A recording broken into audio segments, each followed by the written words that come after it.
Hello my friends, and welcome back to another Baldur's Gate 3 character building guide. Hope you're all doing well. Today we're covering my pick for the best Druid build in Baldur's Gate 3. This is an update video to my previous video of the same name, because Druid, more than any other class, has changed mechanically as patches have been introduced since the game was launched, and Druid also operates quite differently on Honor mode than it does in Tactician or below, so I think it's very important to update my Druid build guide to be accurate for the modern era of Baldur's Gate 3, and of course to incorporate all the lessons that we've learned about character optimization over the last year of gameplay. Before I begin, I do want to take a quick moment to say thank you so much to Josh Hobbs for the $10 donation, John Walker for the $25, and Tren Gilly for the $5 twice over, thank you so much, as well as Michael Reynolds and Mara Tam for becoming channel members. Thank you so much, my friends. I really do appreciate the support, and it really does mean a lot. So what do Druids bring to the table?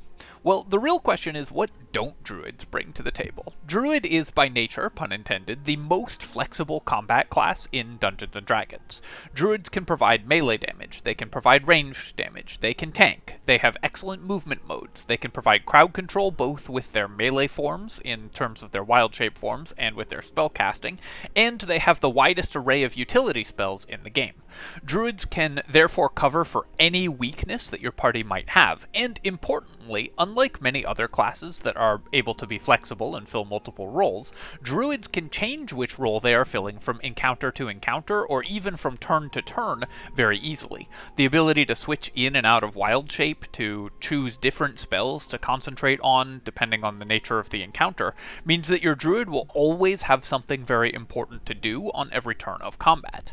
Druids have more hit points than any other character in the game, including barbarians. Barbarians get more base hit points, but druids, because they can wild shape multiple times per day, have effectively several hit point bars that they can expend over the course of the day. And druids also have excellent movement modes, so they are, because they can turn into a spider and climb, or turn into a raven and fly, and so they are able to move in and out of combat extremely effectively. Druids therefore add an element of safety to your party, in addition to all of the power and flexibility that they bring to the table, that really makes your Honor Mode party shine. I think that Druids are actually quite underrated in terms of Honor Mode party compositions, because they are able to be the bedrock for your team, providing a powerful early game, because they're very strong in the early game, and a powerful late game, continue to gain power spikes over the course of their levels, so Druids rarely have dead levels, and fill any weaknesses for your party, which might change over the course of your level progression very effectively, so the Druid can always be improving your party in the way that it needs to be improved, no matter what way that is. I'm using Jaheira as the example character here, because she's the druid of the party, but druid, more than any other class, it will not have a heavy impact on your character build what race you select for your character. There are some that have some mechanical benefits that we can definitely use, but druids, of course, will be spending a lot of their time in wild shape form, where many racial abilities from your default humanoid race do not translate into your wild shape form, and druids already have all the weapon and armor proficiencies that they could get from a racial option that they want, and so there's no particular proficiencies that we're looking for from our race. However, there are some that still benefit us significantly.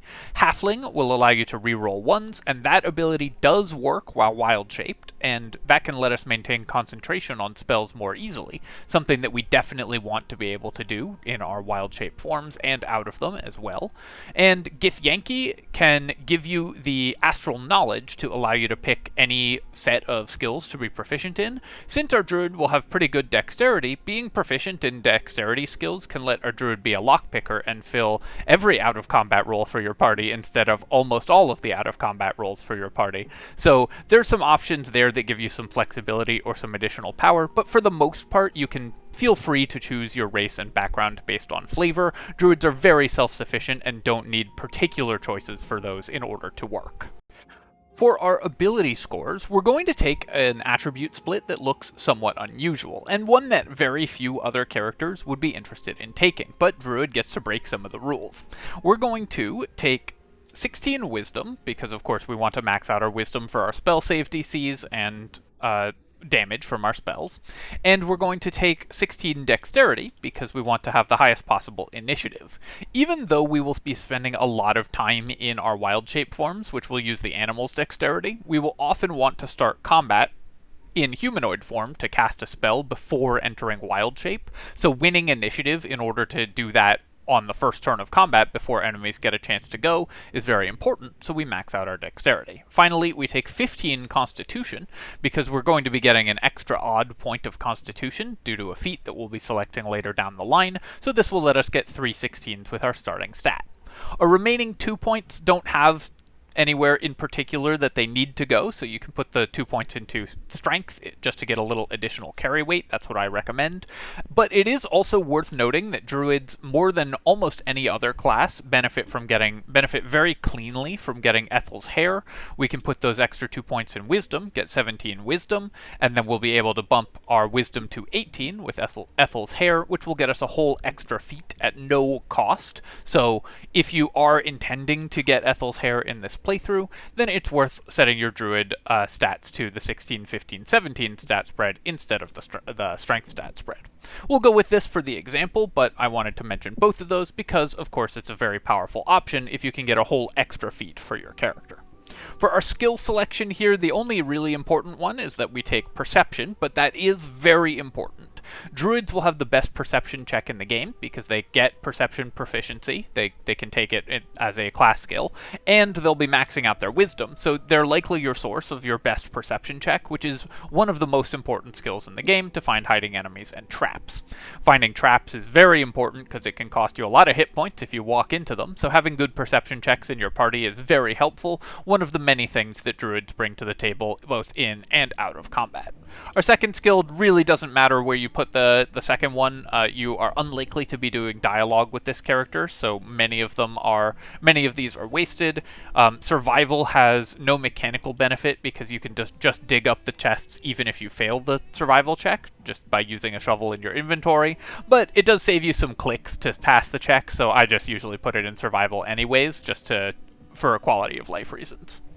Other than that, no major decisions to make with our attributes and skills, so let's talk about spells. For our cantrip selection, we are going to go with Produce Flame as our main combat cantrip. There's really 3 options for combat cantrips for druids, and they are all good and have their niche. You can take Thorn Whip to pull enemies to you, which gives you some utility. You can take Shillelagh, which does the most damage of these combat cantrips, but is, of course, melee, and this character will plan to be making most of its melee attacks in wild shape form, starting at level 2, so something that buffs up our humanoid melee attacks is not particularly valuable for us, and Produce Flame, which gives you a decent ranged combat option, as well as having the utility of just being an excellent light source. 30-foot radius of light is great, so that gives you just a little bit of extra power. I will mention that on console, apparently the Produce Flame interface is horrifically difficult to use, and it may just be too annoying. If that is the case for you, then you won't lose too much by taking one of those other 2 cantrips instead. I recommend Thorn Whip. Finally, for our second cantrip, we're going to pick up Guidance. Every party should have Guidance, and this is an incredibly powerful utility option that Druid gives you, allowing your party to pass skill checks much more easily. That's level 1. Let's move on to level 2. At Druid level 2, we get to make the most important decision that we're going to make when building a Druid, and that, of course, is what subclass we're going to take. We get a choice between 3 subclasses, and Druid subclasses are interesting because I think they're all extremely powerful and totally viable options. None of these will be significantly more powerful than the other 2, but they all also have quite different playstyles between them. More than just about any other class, the different Druid subclasses play very differently in practice, and so the nature of your Druid will change significantly depending on which of these you take. For this build, we're going to go with the Circle of the Moon Druid. This gives us just the most flexibility because we're still an excellent spellcaster and are going to be able to dish out amazing damage and control in wild shape. We'll be able to have very smooth turns because we can cast a spell and then bonus action wild shape in the same turn, so it's just very easy to play this character. And the Moon Druid wild shape forms give us some excellent late game utility, which makes our character extremely powerful. Land Druid, it would be better if we were intending to stay in humanoid form and focus more on spellcasting, and Spore Druid is better if you intend to focus more on summons, but for this build we want to be a hybrid melee damage dealer and spellcaster, and Moon Druid is perfect for that. For our prepared spells at this level, we are going to go with the utility spells that Druid has access to, Long Strider and Enhanced Sleep. These are both ritual spells that do not cost you a spell slot to cast, a spell to cast, and will give your party a massive boost to your character. Your entire party having Long Strider just means that it lasts all day. They always get 10 feet more of movement speed, and that's awesome. And Enhanced Leap, when cast on your party before combat starts, costs you nothing and gives them tremendous mobility when jumping in combat. For our main defensive spell, we're going to go with Healing Word, because Healing Word is just an excellent bonus action that can be used to pick a downed ally up off the ground. And for our main out of wild shape combat spell, we're going to pick up Entangle. What we want is a spell that we can concentrate on and then immediately switch to wild shape form. So Entangle lets us create this area of crowd control and then immediately turn into an animal so that we can be still concentrating on that while in wild shape, debilitating our enemies with a very powerful spell effect while then beating them up with our wild shape attacks. Finally, for our last spell, we can either, if we think we're going to be fighting in humanoid form more often, take Ice Knife. This is a powerful option that sets up an ice surface on which enemies can fall over and lose their turn, or Create Water, because that's a very useful utility spell. Goodberry will be useful out of combat, but isn't something you need to prepare until you actually need the healing most of the time. And Thunder Wave can be good for an emergency option. All of those are good options, but I'm going to recommend just taking Ice Knife because occasionally you might use it. Typically, though, your combat spell is going to be Entangle and then turn into an animal. Speaking of turning into animals, it's also worth mentioning which of these animals we're going to be turning into at these early levels for combat. When you first get access to Wild Shape, you have 5 different possible Wild Shape forms that you can turn into, and they all do have their places. One of them is not used in combat, so we're going to be discounting the cat with its 2 hit points and only utility abilities. It's intended for out-of-combat use primarily, so you won't need to decide to turn into it in fights. Of the others, the bear has the most hit points, which is pretty useful in some circumstances, and the wolf is excellent for damage, but the strongest, in my opinion, overall is going to be the spider. The spider does good damage, has the highest AC of any of the wild shape forms, and the second highest hit points after the bear, so is in some ways the tankiest of them. It also has excellent mobility with its arachnid jump ability, but most importantly, it gets the Enweb ability as a bonus action. The ability to cast effectively a second level spell as a bonus action, costing no resources, and then still attack with your spider is incredible. And between that and the druid spells that you're going to be able to concentrate on, you will have most enemies in combats locked down in some form of crowd control by the first or second turn of combat, and that renders most combats trivial. Enemies who are trapped in Entangle and Web and Spike Growth and Plant Growth and so on that your druid can output are going to be completely unable to do anything to you, and so the spider provides a ton of combat utility while also making you resilient to damage and outputting decent damage itself. So for a default combat form, I definitely recommend the spider, though of course I also recommend experimenting with which of these forms you like the most and seeing which one fits well with your party, which you want for specific encounters, and so on.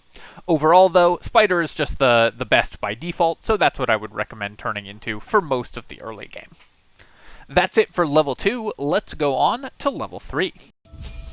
At character level 3, we get access to second level spells, which is yet another massive power spike for our druid. Something that I want you to notice as we go through these levels is how every single level almost, druid gets another significant power spike that massively increases the potential of the character. Druid has a very smooth leveling curve where it's always gaining in power every level. So there are very rarely going to be dead levels when you're leveling up the class where you aren't getting anything from that level. You're always going to be getting a meaningful increase to your power, which is great. On honor mode, it's very important that your party stays on power curve with the difficulty of the game. And so Druid, because it keeps getting these consistent increases in power, makes your gameplay that much smoother and that much easier. For our prepared spells at this level, we are going to pick up Spike Growth, which is going to be our new thing that we're most likely going to be concentrating on before we enter our Wild Shape form. Spike Growth just completely wins a bunch of early game encounters. The difficult terrain shuts down melee enemies entirely, and enemies in Baldur's Gate will just happily walk on it and take additional damage from it, which is obviously going to be a lot of extra damage. The AI does not particularly try to avoid the spike growth damage, and so you're going to do tons of damage with this spell. For our other second level spells, this one is a little bit more to taste. Spike Growth is the most important. If you are intending to spend time fighting outside of Wild Shape form, you'll probably want Moonbeam. It's your best damage option outside of Wild Shape form. You can also pick up Flaming Sphere, which is an alternative thing to concentrate on in other than Spike Growth, because Flaming Sphere can distract enemies, and so if there's a lot of dangerous ranged enemies in an encounter, for example, you can use Flaming Sphere instead of Spike Growth, and they will potentially shoot their arrows at the sphere instead of at your party, so that can be pretty powerful. We can replace Ice Knife at this point because we're unlikely to use it. We're just gonna, if we have a free action in humanoid form, we'll probably just turn into an animal, but you can also just keep Ice Knife if you think you're going to be fighting in humanoid form occasionally. Those are the most important spells for you to know about at this level, though, but let's get going and go to level 4. At Druid level 4, we get access to 2 new wild shape forms, the Deep Rothe as well as the Dire Raven. Dire Raven's ability to fly and also to blind enemies is very important, and the Deep Rothe is a good option if you need a lot of hit points. The Charge is a particularly powerful choice. At this level, your default combat option is still most likely going to be the Spider in most circumstances, but both of these are excellent choices for certain circumstances. If you need a few more hit points or a little more mobility, then these are great options to have in your arsenal as well. We also get a feat, and this is where things get really spicy for the Moon Druid. For our feat here, we are going to be taking Tavern Brawler. Tavern Brawler allows us to add twice our strength modifier to attack and damage rolls when making unarmed attacks. However, you may be wondering why we would be taking this when we only have 10 strength. Well, when you are in an animal form, you use the stats of the animal rather than the stats of the druid. So having Tavern Brawler with doubles the strength of the animal when it's making attacks. On Honor mode, this only gives you a bonus to the attack. On Tactician mode or below, it gives you the bonus to both attack and damage. And so that will double the damage output, the attack and damage output on Tactician or below, but also significantly improve it on Honor mode. The hit chance is the most important thing from this feat anyways, and this means that your wild shape form attacks will very rarely miss if you have a decent amount of strength. Importantly, you can use a strength elixir before wild shaping and retain the benefits of it, so you can benefit from the maximum +5 bonus of Tavern Brawler, but you can also just go for reasonably high strength wild shape forms in order to benefit from the Tavern Brawler strength bonus. Then we add our point into Constitution here, because this will not only give us 16 Constitution in our humanoid form, but any wild shape form with an odd number of Constitution, we can take the extra con point and benefit from the extra concentration save in that wild shape form. The Tavern Brawler bonus point does pass on into your wild shape forms, and so having that extra bonus gives us an additional option in terms of maintaining concentration, because it's going to increase our con save well in wild shape form. For our cantrip at this level, we will pick up Resistance. This is very useful in some out-of-combat encounters at this stage in the game, and so you can use it to make any saving throws that you might have to make in dialogues, for example. There are some that will be important, and so we just continue to add to the tremendous utility, damage, and reliability of this character. At character level 5, we get access to 3rd level spells, so yet another level in a row where we're getting a massive power spike as we level up. And 3rd level spells for druids are of course excellent, as they are for every single caster class. Druids are no exception. They get some game-changing spells at this level, and in this case the ones that we are going to pick up are going to be Sleet Storm, which you can maintain concentration on to create a gigantic ice surface that enemies will fall over on, and Plant Growth, which doesn't require concentration and can lock enemies into hazardous locations because quartering enemy movement speed is incredibly powerful. One thing that you might be wondering is why not Call Lightning, because we could concentrate on it in Wild Shape form, but you don't get the Call Lightning recast action in Wild Shape form as of the date of recording, so you will not benefit from Call Lightning while in Wild Shape the way you would in Tabletop. This is normally a staple for Druids in Tabletop, but doesn't work in Baldur's Gate. As of the time of recording, it's possible they will still fix that at some point.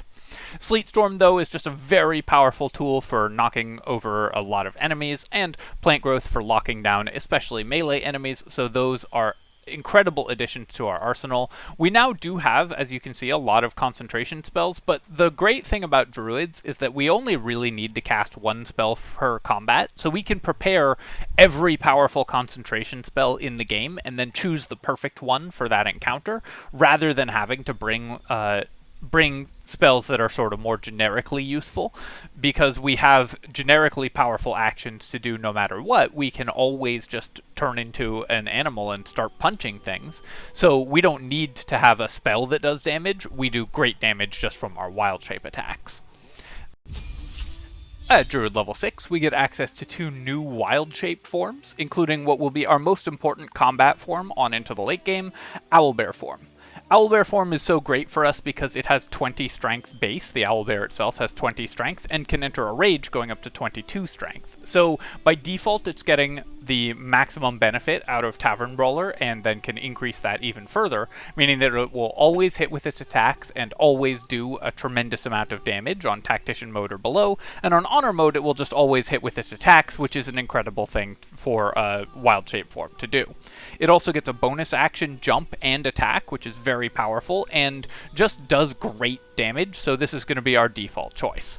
Panther, while not as useful in combat, gives us yet another out-of-combat utility option, because turning invisible is very powerful for certain out-of-combat tools, and will be able to let us solve some encounters that we wouldn't otherwise just by virtue of turning invisible. The invisibility lasts until long rest, so you just have invisibility to get you to wherever you need to go, no matter how long that takes. You also get Primal Strike, which makes your attacks in wild shape form ignore resistances and immunities to non-magical damage. You will probably start facing enemies who have those resistances and immunities around this time, so this is a very timely ability that makes sure that your damage is keeping up as you go.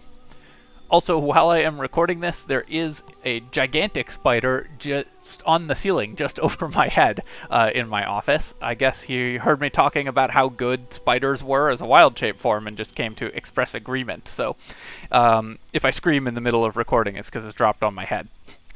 Anyways, moving on to level 7. At character level 7, we get access to 4th level spells, which for most classes are not that powerful. Typically, your 3rd level spells are where your spellcaster gets a really big power spike, and your 4th level spells are somewhat lackluster by comparison, but not so for Druid, who get some of their best spells at 4th level. Druid gets access to the extremely important summons at 4th level, including Conjure Woodland Being. You can cast this at the beginning of the day and have it just last all day. It comes with its own additional summon and adds even more entangling to your arsenal, so you can really make the battlefield a true hazard for your opponents. Conjure Woodland Being is like 5 spells for the price of 1. It's just such an incredibly powerful tool, and it's worth noting that even if you hate dragging summons around outside of combat, which I kind of do because the game doesn't handle it super well, Conjure Woodland Being is so powerful that you can just cast it for 1 encounter and then dismiss it afterwards, and it will still be an amazing use of a spell slot. You also get Conjure Minor Elemental. Generally speaking, Woodland Being is better, but of course you can do both of these if you have the spells available for it. Ice Storm is a great way to make an ice surface that doesn't require concentration, but for this character we're mostly focused on concentration spells, so we're going to pick up Wall of Fire. This is another amazing one to concentrate on if you just need more damage in your encounter, or there are a lot of encounters in the mid-game that are just totally solved by Wall of Fire, so it's great to have access to that somewhere in your party. Picking up Wall of Fire and, let's say, Confusion as yet another hard disable spell that you can cast on a group of enemies for just a variety of concentration spells that will shut down encounters entirely on their own is very powerful. Though if you are finding that you need more non-concentration spells because you're spending time outside of Wild Shape, then you can pick up Ice Storm as well. You can pick up Ice Knife back from level 1 and add those back into your spell selection. At character level 8, we get access to our second feat, and also the Saber-Toothed Tiger Wild Shape, unique to Moon Druids. This is another excellent combat Wild Shape. This is, if you just need the most possible damage, Saber-Toothed Tiger is great. It's another power spike in the middle. Owlbear will also serve you incredibly well at this stage, and so Owlbear is generally better if you need a little more mobility with the jump, and Saber-Toothed Tiger is better if you need raw damage. Typically, I favor Owlbear slightly, but both of these are going to be excellent choices to Wild Shape into. For our second feat here, we're just going to take an ability improvement to increase our wisdom so that we have our powerful concentration spells, many of which don't have save DCs, but some of which we've picked up that do have save DCs, like Confusion. We want to have those have the highest save DC possible, the highest hit chance possible, and so on. At character level 9, we get access to 5th level spells, which includes yet another very important summon spell for us, in this case, Conjure Elemental.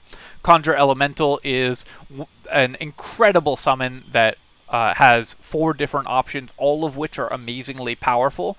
By default, I think the best of them is the Water Elemental and then the Water Myrmidon at level 6, but I do highly encourage trying all of them because they're very useful in different circumstances, and so you should experiment with which one fits your party and which you need the most. If you have like lightning damage or cold damage in your party, though, the Water Elementals and Water Myrmidons have ways to apply wet, so that's very helpful, but all of these are very good options. Conjure Elemental is an amazing spell. Other spells at level 5 that we might want include Insect Plague, but typically I think you're better off just using Wall of Fire if you need Insect Plague, but if you want damage over a very large area, you can prepare Insect Plague. Wall of Stone can also be used to divide an encounter in some ways, and can be useful as a result. This isn't the most powerful spell, but there are some encounters that Wall of Stone will just win for you, so I like taking it myself just because I feel really clever when I can make it work, but that I probably do overuse it a little bit in terms of the raw power of the spell. At Druid level 10, we get improved Wild Strike, which means that we now have 3 attacks per action with our Wild Shape forms, which is incredible. The amount of damage that we now output is amazing. That's a 3rd attack per action before a fighter gets a 3rd attack. Druids get that 1 level earlier. So we're going to be outputting a tremendous amount of damage every time we attack.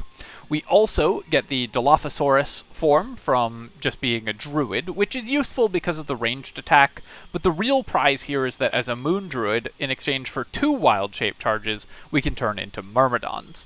Now, we have Tavern Brawler, which requires us to have unarmed attacks, and notably 3 of these Myrmidons have weapons in their hands by default, and don't count as making unarmed attacks, and so don't benefit from Tavern Brawler.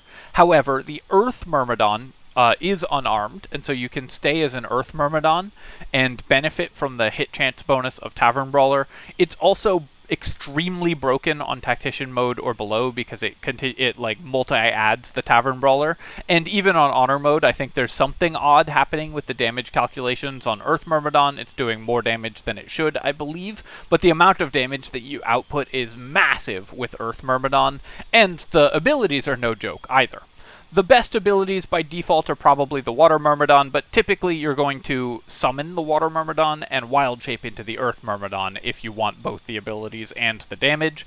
Earth Myrmidon damage output as a level 10 Moon Druid is just phenomenal and absolutely worth speccing into. It's definitely worth the 2 wild shape charges, so even though this means that you will probably want to stay in Myrmidon form for most of the day and give up on casting spells in a lot of combats, this is still going to be tremendously powerful, because it just turns you into a top-tier melee combatant instantly.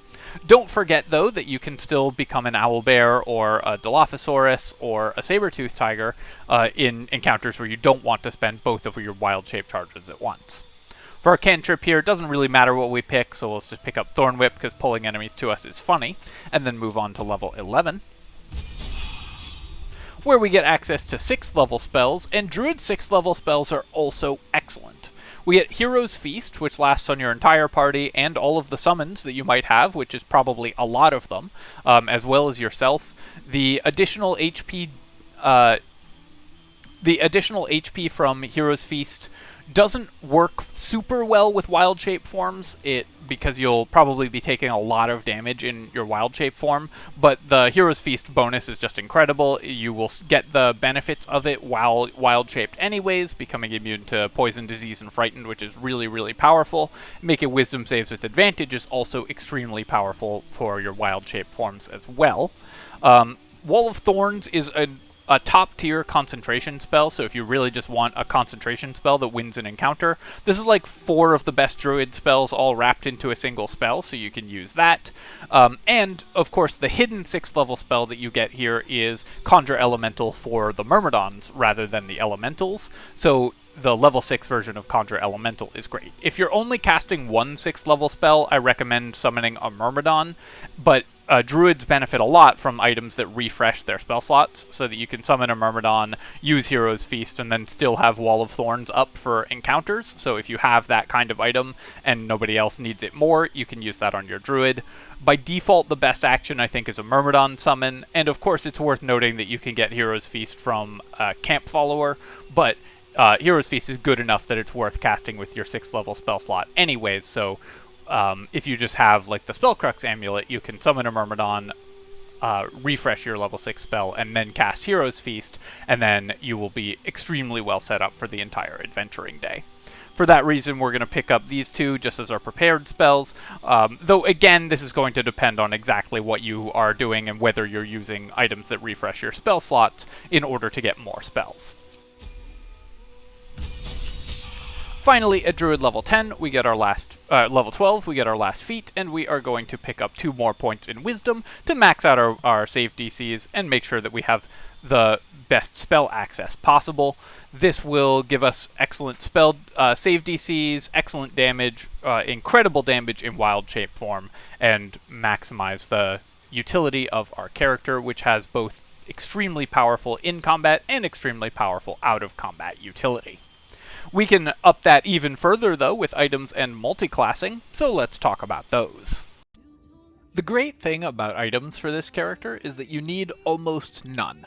Druids will never compete for important items with the rest of your party because there's actually very few items that you can benefit from while in wild shape form. So we only need items that increase the impact of our character, either because they provide us a benefit before we enter wild shape form, or that actually work in wild shape form, and of course other party members are not going to want items that are specialized for druids, so we will basically never compete for itemization with the rest of our party. The types of items that we are looking for are, of course, anything that says wild shape on it, like the Armor of Moon Basking, which is probably the best armor for this character, making your wild shape forms much more survivable. Or anything that mentions shape-shifting as well, so anything that specifically calls out that it will work in wild shape form is very good for this character. It's also worth noting that elixirs maintain their effects while in wild shape form, so the elixir of Hill Giant Strength can be used to improve your Tavern Brawler damage even further, sets your strength to 21, or a Cloud Giant will set it to 27, which will be maintained by your wild shape form, making your damage that much higher and more reliable, and the elixir of Bloodlust, which can be used to give you additional attacks. On Honor mode, this is less powerful because the additional action will only do 1 attack, so it's only a 33% increase in the number of attacks that you're making, because you normally get 3 per action starting at level 10, but that's still significant boost to your damage output. So if you're in a wild shape form with high native strength, then Bloodlust Elixirs can be a great choice as well.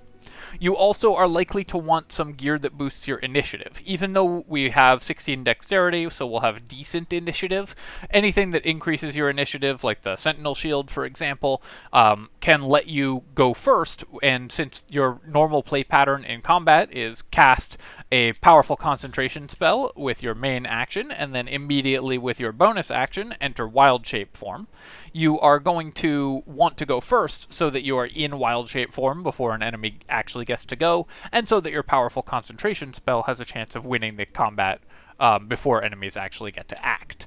The whole point of this character is that you play cleanup with your damage while your powerful concentration spells shut down enemies, as well as your like webs from your spider in your early game, and then you just have decent solid damage to finish them off. So you just have the tools to stop encounters before they start, provided you go first. That's why initiative is so important on this character. Finally, items that refresh your high-level spell slots. Like I said, druids have some excellent day-long buffs that provide very powerful effects in Hero's Feast and in Conjure Elemental, so being able to cast those and then still use a 6th-level spell for combat, or just cast both of those, is going to be very useful. So anything like the Spellcrux Amulet or Markaheshkir that can be used to reset your spells can be very helpful there as well. You can then pass off Markaheshkir to a different party member as well. You don't, after you've refreshed your spell slot, you don't have to actually carry it because you won't be using it significantly. You can then just grab anything that increases your armor class or saving throws as sort of secondary benefits. Those will just mean that you don't get one shot when you're in humanoid form before you can turn into an owlbear or something. But honestly, whatever other gear you have is very unimportant to this character because this is such a gear-independent class. Finally, for multi-class options, there are several worth mentioning because, as you noticed, Moon Druid got the biggest power spikes at level 10, and while we do get 6th-level spells at level 11, we can play with 2 levels that can give us quite a bit of additional options in terms of how we level up. A 1-level dip still gets us our 6th-level Druid spells in exchange for 2 Wisdom, but the 2 Wisdom isn't that critical for Druids because while many of our spells use save DCs, we can just prepare spells that mostly don't and still have them be very effective. So it's very easy for us to throw in 1 or 2 levels of another class to power up our multiclassing. A couple options for that are going to be an initial level of Sorcerer, because that gives us even more utility, and if we take it at level 1, we get Constitution Save Proficiency, which will make us even better at maintaining concentration on our spells, or an initial level of Fighter, which does the same thing. A 2nd level of Fighter gives us Action Surge as well as Con Save Proficiency and a Fighting Style for additional defense when in humanoid form. So that can be an excellent option for this character. More actions means more spells or just more damage from our Wild Shape form, so Action Surge is incredibly strong. Remember, you have to cast it before entering Wild Shape because you won't be able to after you're in Wild Shape, but you will still get the extra action if you activate Action Surge before wild shaping. Finally, 1 level of Cleric is an amazing dip for every caster. That gets you heavy armor proficiency, making you better at staying alive when you're not in wild shape form, as well as the vast array of cleric spells. You can also go for War Domain Cleric to make additional bonus action attacks, and those do work in your wild shape form. It will just spend your War Domain Cleric charges, so you get a few extra bonus action attacks per day. Since you use a bonus action to enter Wild Shape, and many of your Wild Shapes have good bonus actions already, this is less powerful than it seems, but still a great option, and any Cleric level is excellent for this character. So that's where I would go if I was looking to multi-class this character. 1 level of Sorcerer, 1 level of Cleric, or 2 levels of Fighter are your best bets, though you have 2 levels to play with that can give you quite a lot of additional options as well. A single Monk level can increase the AC of your Wild Shape form slightly as well, because it'll be based on your Wisdom, and a single Barbarian level can do the same thing because it's based on your Constitution, while also giving you Constitution Save Proficiency, just like Fighter and Sorcerer. So all of those options as your first level are great, as well as adding in additional utility to your character. Alright, my friends, I hope that you've enjoyed this look at the Druid. This is one of my favorite classes, and the great thing about it is you can do anything with a Druid. Any team can use one. It will fill all the niches that you need for your class, so I hope that you enjoy it, and I hope that you enjoy running it. As always, if you've enjoyed the video, of course, feel free to leave a comment and like the video. Both of those things help me out a ton with the algorithm, so I appreciate people taking the time to do it. And you can subscribe to my channel for more Baldur's Gate 3 guides and other strategy game content. Cheers, folks. I'll catch you next time.